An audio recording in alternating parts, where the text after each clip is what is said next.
খোয়াই জেলার অন্তর্গত গনকি কথাকুলি কমিউনিটি হলে রবিবার আমরা বাঙালির জেলা সম্মেলন অনুষ্ঠিত হয়।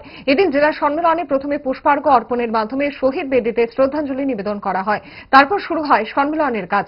এদিন উপস্থিত ছিলেন আমরা বাঙালি রাজ্য সচিব গৌরাঙ্গ রুদ্রপাল থেকে শুরু করে অন্যান্য দলের সচিব। বর্তমান সরকারের সময়ে রাজ্যের বেকারদের ভয়াবহ অবস্থা চলছে। তিনি কর্মসংস্থানের বিষয়ে রাজ্য সরকারের বিরুদ্ধে তীব্র ভাষায় সমালোচনা করেন। আমরা এটা শুধু যে এখানেই হচ্ছে তা না, গোটা ত্রিপুরাতেই আমাদের এটা সাংগঠনিক প্রোগ্রাম।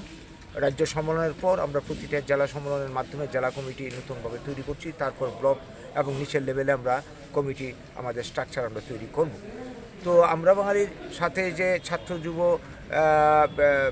শ্রমিক কর্ষক বুদ্ধিজীবী আছে, গণসংগঠন, সেগুলিরও কাজ চলছে একইভাবে।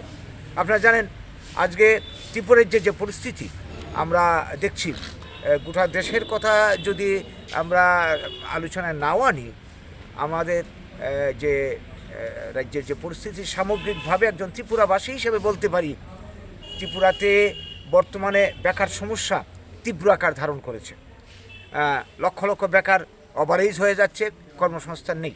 বর্তমানে যারা পাওয়ারে বসে রয়েছে, 2018-তে প্রথম যখন তারা ক্ষমতায় আসবে প্রতিশ্রুতি দিয়েছিল যে বছরে 50,000 চাকরি দেবে, মিস করে চাকরি হবে ইত্যাদি ইত্যাদি বলে এরা 199টা প্রতিশ্রুতি দিয়েছিল। কিন্তু কার্যক্ষেত্রে এই 7 বছরের শাসনে আমরা কি দেখলাম? যেখানে বছরে 50,000, এই 7 বছরে 3.5 লক্ষ বেকারের চাকরি হওয়ার কথা ছিল, 12-13 হাজারের বেশি চাকরি হয়নি। এটা ওদের মুখের কথা।